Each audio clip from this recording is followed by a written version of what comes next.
सन्माननीय व्यासपीठ या शाळेचे मुख्याध्यापक राठोड सर आणि ज्यांनी या आमच्या शाळेला बदल घडविण्याचं कार्य केलं ते आमचे दोषी सर, सरवदे सर, जे काही शिक्षक स्टाफ आहे त्यांनी पूर्णपणे या शाळेला वाहून घेतलं. त्यांचा मी पूर्ण आभारी आहे. आणि गेल्या कालखंडामध्ये 2 वर्षामध्ये जे काही निवड झालेली होती अध्यक्ष, उपाध्यक्ष आणि सदस्य, त्यापैकी आमच्या अध्यक्ष म्हणून सौ भाग्यश्री प्रवीण सोमवंशी व उपाध्यक्ष वैभव भालचंद्र मोरे पाटील, तसेच दत्तात्रय बाबुराव विटकर, त्र्यंबक कृष्णात भालेराव, श्रीमंत कांचन शत्रुघ्न चव्हाण, त्यावेळेस रंजना लक्ष्मण डोंगरे व मीनाक्षी ज्ञानेश्वर श्रीगिरे अशी जी काही सदस्य आम्हाला त्या ठिकाणी लाभले आणि त्या सदस्याच्या माध्यमातून आम्हाला या शाळेचं कार्य करण्यासाठी एक प्रोत्साहन मिळालं. त्याबद्दल माझे अध्यक्ष, उपाध्यक्ष, सदस्य सर्वांची मी आभार या ठिकाणी व्यक्त करतो.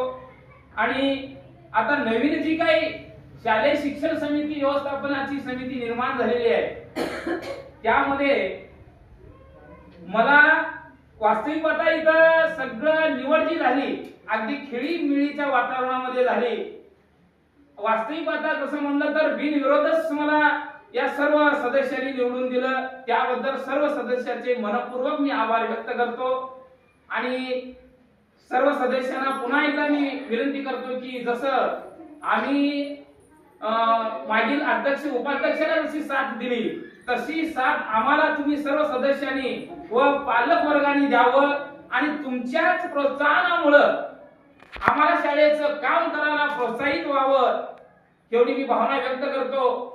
आणि सर्व सदस्यांना आणि पालकांना एकच विनंती आहे, अध्यक्ष आहे, उपाध्यक्ष आहे, त्यांनी जातात, त्यांनी शाळेचं काम करतात, हे असं करायचं नाही. जेवढे सदस्य आहेत सर्व सदस्य प्रत्येक मीटिंगला आलंच पाहिजे आणि प्रत्येकाने स्वतःचं मनोगत व्यक्त केलं पाहिजे. मनामध्ये काय शंका न ठेवता मोकळेपणानं विचार आपले जर मांडलो तर शाळेच्या कर्मचाऱ्याला, हेडमास्टरला सर्व काही आपल्या मनातलं कळलं आणि त्या नियोजनामुळं शाळेचा एक विकास होईल. म्हणजेच एवढंच मी सांगतो की आता सदस्याची निवड झाली, अध्यक्षाची निवड झाली, उपाध्यक्षाची निवड झाली, हा भाग नाही. प्रत्येकाने मीटिंगला आलंच पाहिजे, प्रत्येकाच्या व्यथा त्या ठिकाणी सांगितलं पाहिजे, तरच आम्हाला त्यांच्या व्यथा या ठिकाणी कळणार आहेत. म्हणून पुन्हा एकदा ह्या नवीन जे सदस्य आहेत, उपाध्यक्ष आहेत, त्यांचं मी मनपूर्वक आभार मानतो आणि माझे 4 शब्द संपवितो. जय हिंद, जय महाराष्ट्र.